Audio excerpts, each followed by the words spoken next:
नमस्कार। आप सभी बीए पार्ट सेकंड वर्ष के विद्यार्थियों का आज के व्याख्यान में स्वागत है। आज हम हमारे पूर्व के व्याख्यान प्रश्नावली पर आगे चर्चा करेंगे। प्रश्नावली की उपयोगिता और उपयोगिता अथवा गुण के संबंध में हम चर्चा पिछले व्याख्यान में कर चुके थे। आज के व्याख्यान में हम प्रश्नावली की सीमाएं और अनुसूची व प्रश्नावली में क्या अंतर हैं उन पर चर्चा करेंगे। तो सबसे पहले हम लेते हैं प्रश्नावली की सीमाएं। अशिक्षित उत्तरदाताओं के लिए अनुपयुक्त।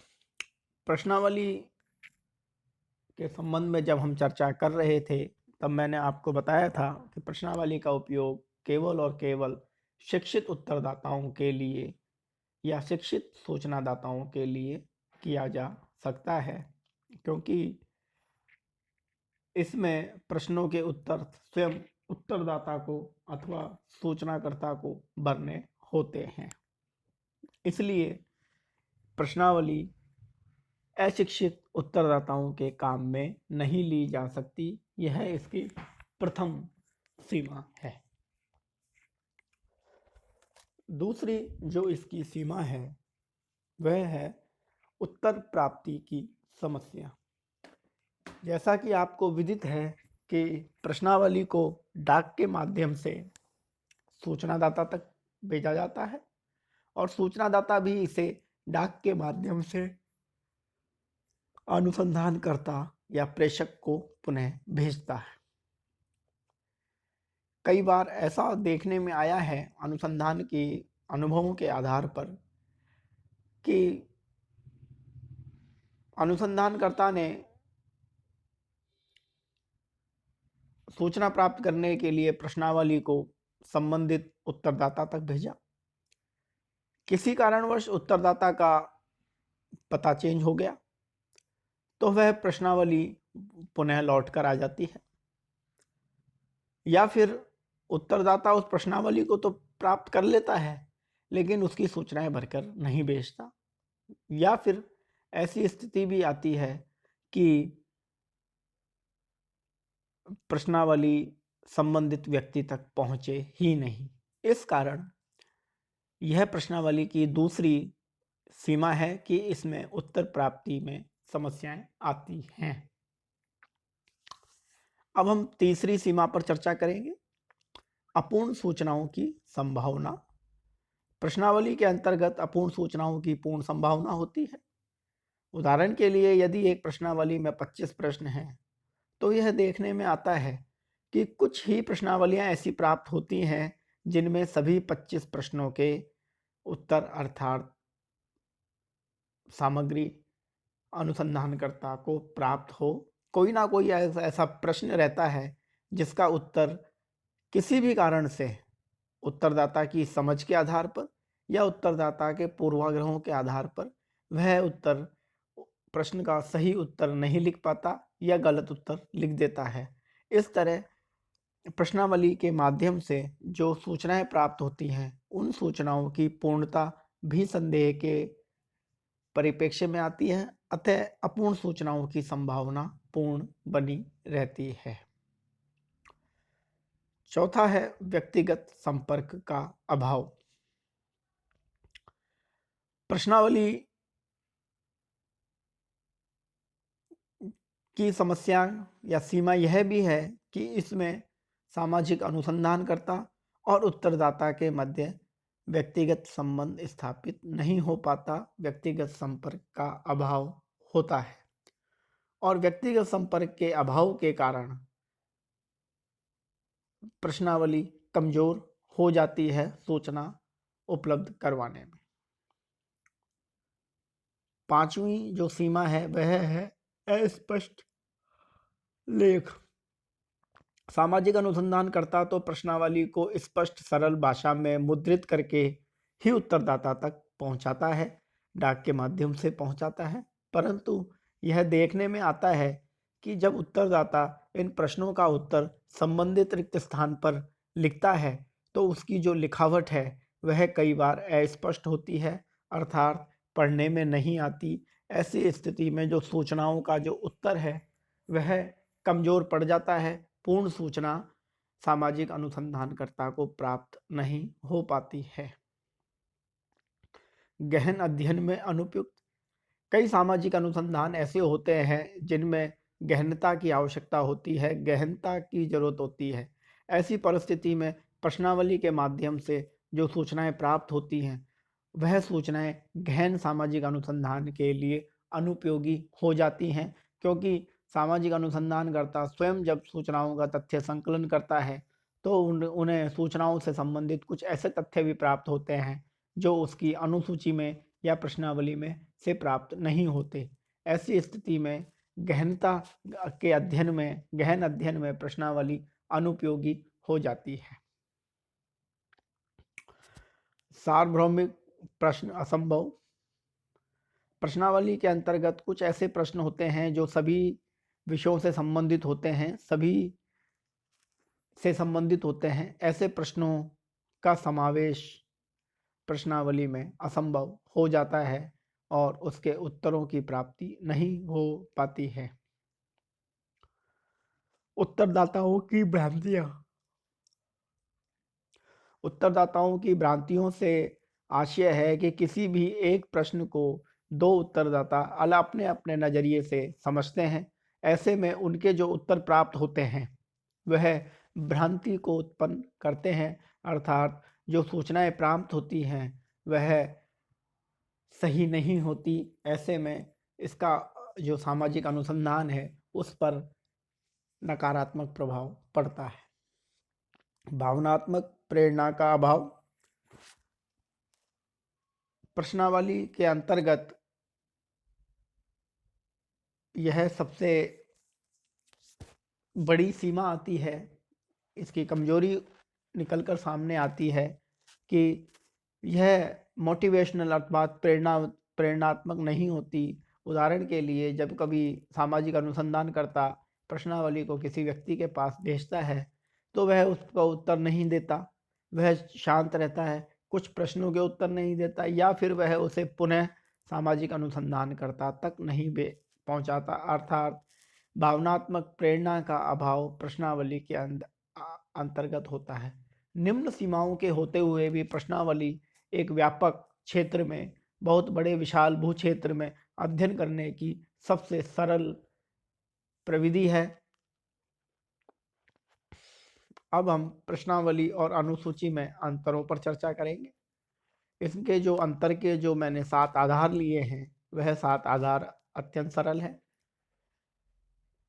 हमारे महाराजा गंगा सिंह विश्वविद्यालय की परीक्षाओं में भी जब 7 नंबर का एक प्रश्न पूछा जाता है, 8 नंबर का या 7 नंबर का जो प्रश्न पूछा जाता है उस प्रश्नों में यह प्रश्न अमूमन पूछ लिया जाता है कि प्रश्नावली व अनुसूची में क्या अंतर होते हैं, और ये 7 अंतर ही हमें पूर्ण रूप से 7 नंबर उस प्रश्न के दिलवाते हैं। अतः यह एक बहुत महत्वपूर्ण टॉपिक है परीक्षा के दृष्टिकोण से। अब हम अंतरों पर चर्चा करेंगे। पहला अंतर है उपयोग विधि का, अर्थात अनुसूची का उपयोग किस तरह किया जाता है और प्रश्नावली का उपयोग किस तरह किया जाता है।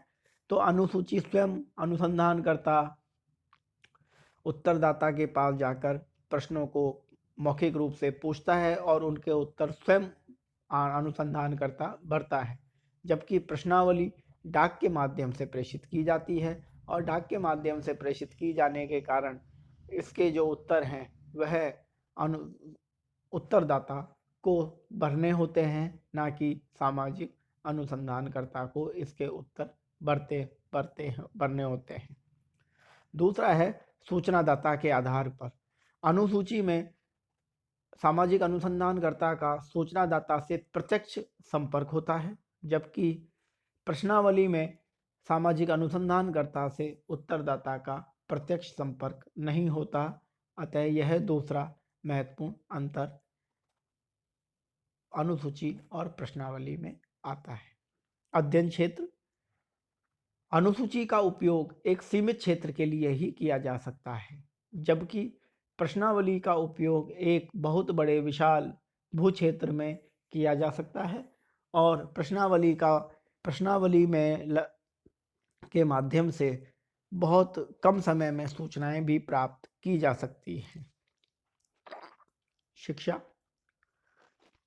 अनुसूची के अंतर्गत उत्तरदाता अगर अशिक्षित है तो भी सूचना प्राप्त करने में कहीं कोई समस्या उत्पन्न नहीं होती, लेकिन प्रश्नावली के लिए यह आवश्यक शर्त है कि जिस भाषा में प्रश्न लिखे गए हैं उस भाषा का उसे पूर्ण रूप से ज्ञान हो और उत्तरदाता जिस भाषा में उत्तरों को लिख रहा है उस भाषा का सामाजिक अनुसंधानकर्ता को भी पूर्ण ज्ञान होना चाहिए।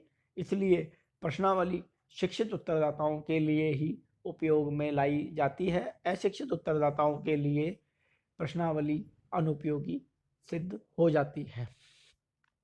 समय, धन और श्रम। अनुसूची में समय, धन और श्रम यह तीनों अधिक मात्रा में लगते हैं, अधिक खर्च होते हैं, जबकि प्रश्नावली में समय की बचत होती है, धन की बचत होती है और श्रम की भी बचत होती है। या साधारण भाषा में हम कहें तो प्रश्नावली में अनुसूची की तुलना में ये तीनों चीज़ें ही कि बहुत कम खर्च होती हैं, तय समय में सूचनाएं प्राप्त हो जाती हैं। प्रश्नावली में वो अनुसूची में ऐसा संभव नहीं है। पूर्वाग्रह। अनुसूची पूर्वाग्रस्त होती है क्योंकि जब सामाजिक अनुसंधानकर्ता उत्तरदाता से मिलता है तो ऐसी स्थिति में दोनों के सामाजिक संरचना की इकाइयां पूर्वाग्रहों को उत्पन्न करती हैं और वह पूर्वाग्रह उन सूचनाओं के आदान प्रदान में कहीं ना कहीं अपनी भूमिका को बना लेते हैं, उसके अंतर्गत आ जाते हैं। जबकि प्रश्नावली के अंतर्गत पूर्वाग्रहों का कोई स्थान नहीं होता क्योंकि सामाजिक अनुसंधानकर्ता और उत्तरदाता के मध्य किसी भी प्रकार का प्रत्यक्ष संपर्क प्रश्नावली में नहीं होता। ऐसे में जो पूर्वाग्रह हैं वह उत्तरों में अर्थात सूचनाओं में, प्राथमिक सूचनाओं में कहीं भी नहीं आते हैं। और जो अंतिम अंतर है वह है अवलोकन का अंतर। अनुसूची के अंतर्गत अवलोकन के गुण सम्मिलित होते हैं क्योंकि अनुसूची में जब प्रत्यक्ष संपर्क के माध्यम से सूचनाओं का आदान प्रदान होता है तो ऐसी स्थिति में सामाजिक अनुसंधानकर्ता अपने आँख और कानों के उपयोग के माध्यम से अवलोकन भी कर लेता है, जबकि प्रश्नावली में अवलोकन का गुण नहीं होता है क्योंकि इसमें उत्तरदाता से प्रत्यक्ष संपर्क नहीं होता और संपर्क नहीं होने के अभाव में सामाजिक अनुसंधानकर्ता के आँख और कान का उपयोग इसमें नहीं हो पाता। ऐसे में अवलोकन के गुणों को प्रश्नावली अपने अंदर समाहित नहीं करती है, जबकि अनुसूची में अवलोकन के गुण विद्यमान हो जाते हैं। इस प्रकार आप सबने प्रश्नावली व अनुसूची के जो महत्वपूर्ण 7 अंतर थे उनको समझ लिया होगा। एक बार मैं पुनः सरल भाषा में, संक्षिप्त भाषा में आपके सामने इनको रखता हूँ कि पहला, उपयोग विधि के अंतर्गत अनुसूची और प्रश्नावली में अंतर्गत किया जा सकता है। अनुसूची में स्वयं के माध्यम से उपयोग होता है, प्रश्नावली में डाक के माध्यम से उपयोग होता है। सूचनादाता प्रत्यक्ष रूप से संबंधित होता है अनुसंधानकर्ता से और प्रश्नावली में अप्रत्यक्ष रूप से संबंधित होता है। इसी प्रकार अनुसूची एक सीमित क्षेत्र में तथ्य संकलन के लिए उपयोगी होती है, जबकि प्रश्नावली विस्तृत भूक्षेत्र के अध्ययन के लिए भी उपयोगी है। अनुसूची में शिक्षा का कोई स्थान नहीं होता उत्तरदाता का, लेकिन प्रश्नावली में उत्तरदाता शिक्षित होना चाहिए। इसके साथ ही अनुसूची में समय, श्रम और धन तीनों अधिक मात्रा में लगते हैं, जबकि प्रश्नावली में इन तीनों की मात्रा, खर्च होने की मात्रा कम हो जाती है। पूर्वाग्रह। अनुसूची में उत्तरदाता और अनुसंधानकर्ता के पूर्वाग्रह सूचनाओं में सम्मिलित हो जाते हैं, जबकि प्रश्नावली में ऐसा संभव नहीं है। इसी के साथ अंतिम है अवलोकन। अनुसूची के अंतर्गत अवलोकन के गुण निहित होते हैं, जबकि प्रश्नावली में अवलोकन के गुण निहित नहीं होते। तो आज के व्याख्यान में इतना ही। कल हम अपना अगला व्याख्यान अवलोकन